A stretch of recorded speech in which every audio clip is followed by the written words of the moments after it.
Bon, il est balèze ce chat, hein. Il est même méga balèze, hein. C'est un peu le Super Saiyan des chats, hein. Kattenstein. Comment il fait ce chat? Ouais, je vais tout vous expliquer.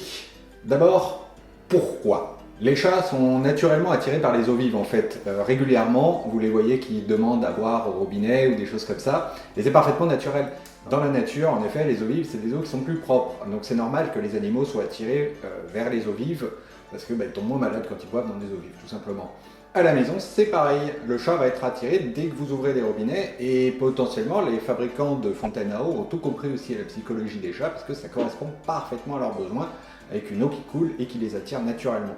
Mais bon, maintenant on sait pourquoi il l'a fait, hein, mais comment il a fait pour associer cette fontaine à eau avec une source d'eau potentielle pour lui?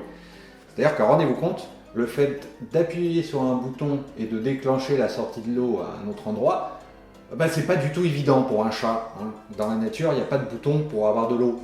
Donc comment il a fait? D'abord, il a vu que l'eau pouvait sortir de là quand des clients ou nous allons nous servir de l'eau. Ensuite, il a lui-même approché l'objet et puis par tâtonnement, par essai-erreur, il a fini par appuyer sur le bouton qui déclenchait de l'eau. Et à partir de là, l'association était faite. À partir du moment où il avait réussi à appuyer sur le bouton et puis qu'il voyait de l'eau qui sortait, il avait bien compris que c'était en appuyant là qu'il faisait sortir de l'eau. D'ailleurs, fun fact, il a aussi appuyé par erreur au cours de son apprentissage sur le bouton rouge que vous voyez juste à côté, celui qui sert de l'eau chaude, mais de l'eau bien chaude, brûlante.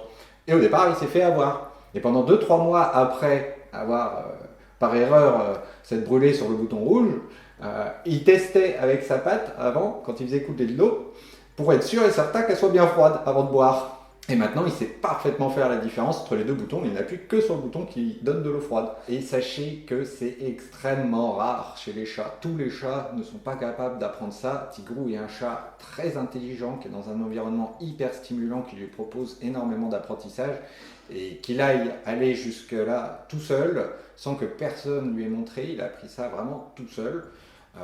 C'est assez rare quand même, hein. N'attendez pas de tous les chats qui fassent la même chose. Ils n'en sont pas tous capables. C'est un chat très intelligent. Donc vive Tigrou!